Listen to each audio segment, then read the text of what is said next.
Hi, I'm Lindsay DelCarlo, the trial garden manager for Renee's Garden Seed in Felton, California. And it's getting to be the end of summer here in our Central California trial garden. And a lot of our summer crops are coming out of the ground, especially cucumbers and some tomatoes and eggplant.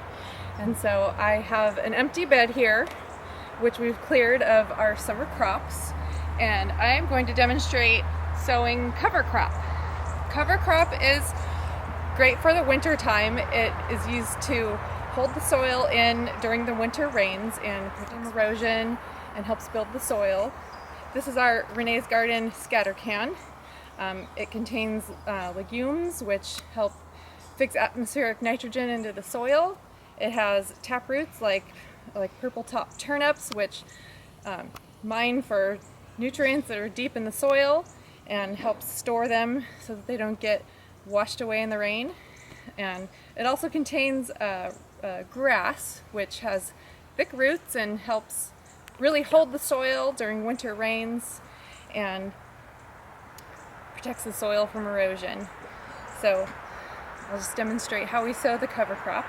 I have my can here, which it has all the seeds along with rice hulls, which the rice hulls are just used to help distribute the seeds.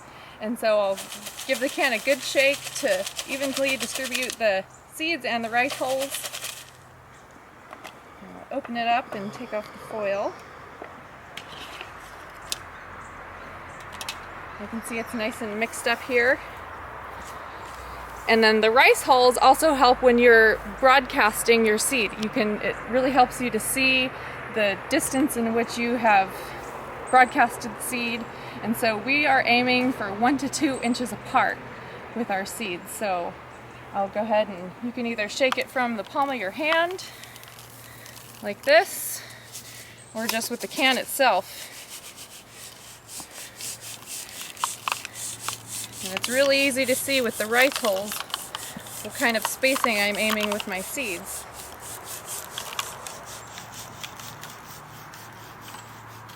So once I have a nice even cover, make sure I get the entire bed evenly.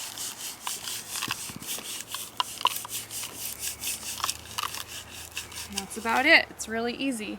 So I want to make sure the seed gets buried about 1/4 inch deep. So I have my digging fork and I'm just going to rake the soil back and forth.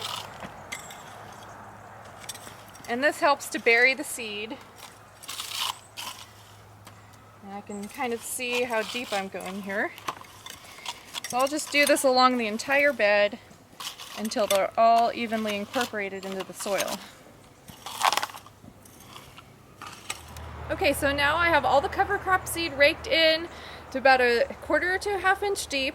And then the next step, we'll just take our shovel and firm the soil just to give the soil a good contact with the seeds. It helps keep the moisture in and helps when they're germinating. So we'll do this over the whole bed. It kind of evens the soil out.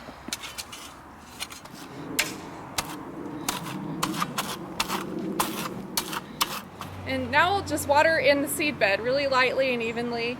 And from now on, I'll make sure it's nice and moist, not soggy, and not too dry. And then our seeds should germinate in pretty quickly, about 7 to 10 days.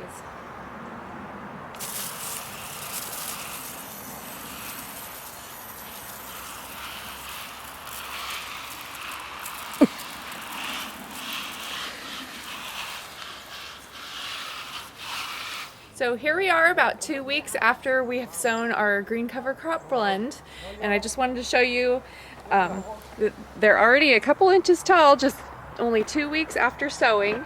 And so you can see all the different components. There's purple top turnips and ryegrass and Austrian winter peas and vetch and mustard seed. So I'm going to leave, this is our drip tape, which we use to irrigate the beds, and I'm going to leave this all intact during the winter in case we need supplemental water. Here in Central California, we've been having a pretty good drought over the last few winters, and so we'll hope for rain. If we don't get rain, then we still have the ability to drip irrigate our beds. And I also have the bed covered with bird netting. We have a lot of birds this time of year that love to eat small seedlings like this, and so this protects it until it's big enough and we'll take it off. If you want to try growing cover crop in your own garden this fall, you can find our cover crop scatter cans at reneesgarden.com.